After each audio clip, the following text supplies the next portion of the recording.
Bienvenue pour la découverte d'un nouvel emplacement pour faire voler votre drone.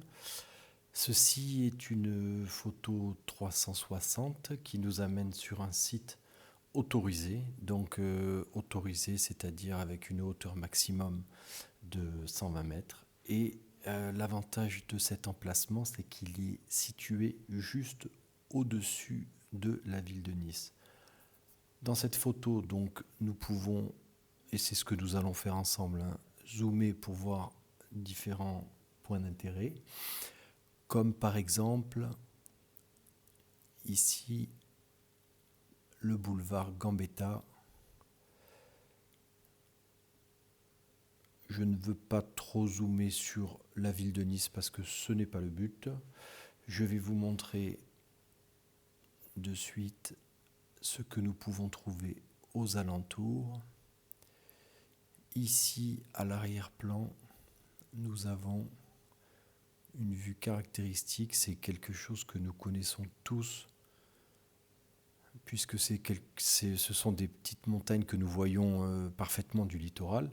Donc, nous avons le pic de Courmette, le puits de Naori et les 4 baous.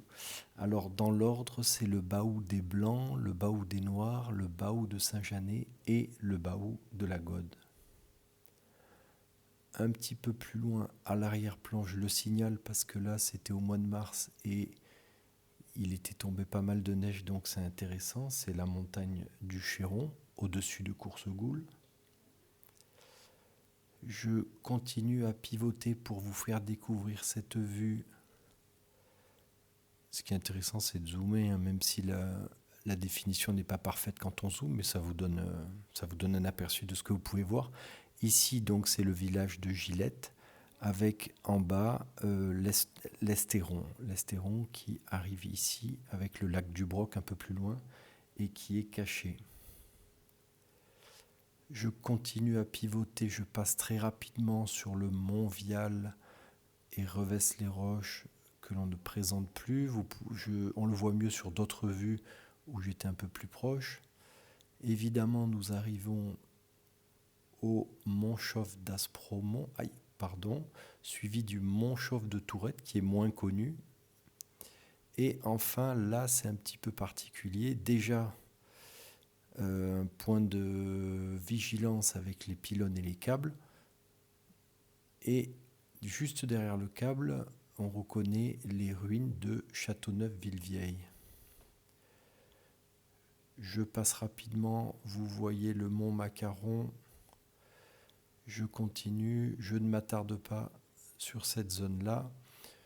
Je reviens ici pour donc vous dire que l'important sur cette zone, c'est de bien lire la carte géoportail. Vous voyez, le point de décollage peut se faire ici. Il y a plusieurs endroits de décollage. Ici, vous voyez qu'on est dans une zone avec le vol autorisé à 100 mètres.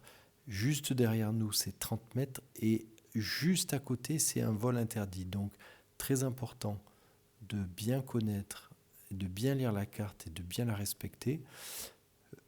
Un point de décollage se fait ici. Le deuxième peut se faire par ici, ce qui vous permet de faire un petit peu de vol en gardant votre drone à vue, bien sûr, le long de cette crête de Grosse. Et le pylône que nous avons vu, c'est celui qui est signifié par ce montage.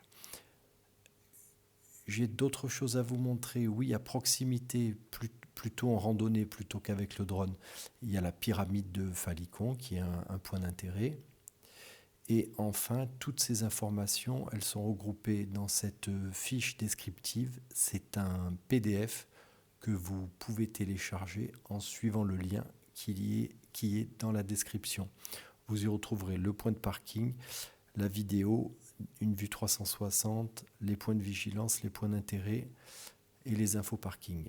Voilà, à très bientôt.